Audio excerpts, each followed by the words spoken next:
"Get out, old man." But I went straight to the bank, not the streets. The love of my life had just been buried. The house was quiet, heavy with her absence until my son-in-law, Chad, shattered the silence with 5 bitter words. "Pack your bags and get out." He didn't even look at me. He just stood there, one arm around my daughter, the other holding his precious golf club, as if he'd just done me a favor. I didn't argue. I didn't cry. I simply walked to my room, packed my things, and left. But not to the streets. I went to the bank. You see, Chad never asked how this house was bought, or who paid for the weddings, the cars, the vacations. He assumed I was just a frail, useless widower living off scraps of sympathy. But what he didn't know is that every account, every asset, every deed from the house they lived in to the company my daughter worked at was tied to me. And today, I decided to untie everything. By sunset, I had frozen the joint account where I deposited monthly allowances, removed my daughter from the family business payroll, alerted my lawyer to initiate a title reclaim on the house. Yes,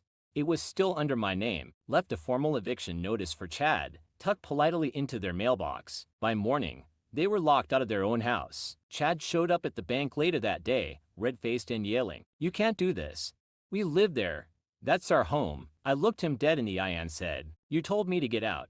So I did, and I took everything that was mine with me. My daughter cried. I expected that, but I also noticed something else: relief. It turns out, Chad had been abusive behind closed doors, controlling, manipulative. She never spoke up, until she had no choice. I gave her a way out, a furnished apartment, a job at one of my partner firms. She took it. Chad, he's back living with his parents. The wild part? All those years he spent mocking me, calling me old man and deadweight. He never knew I was the silent majority shareholder in the startup he was begging to get funded. I pulled my investment. The company sank within 3 months. Be careful who you kick out, especially if he's the one holding the keys to your kingdom. If that twist gave you chills, subscribe to this channel for more real, raw stories of revenge, redemption, and poetic justice. Never underestimate the quiet ones. We don't shout, we strategize. Click subscribe.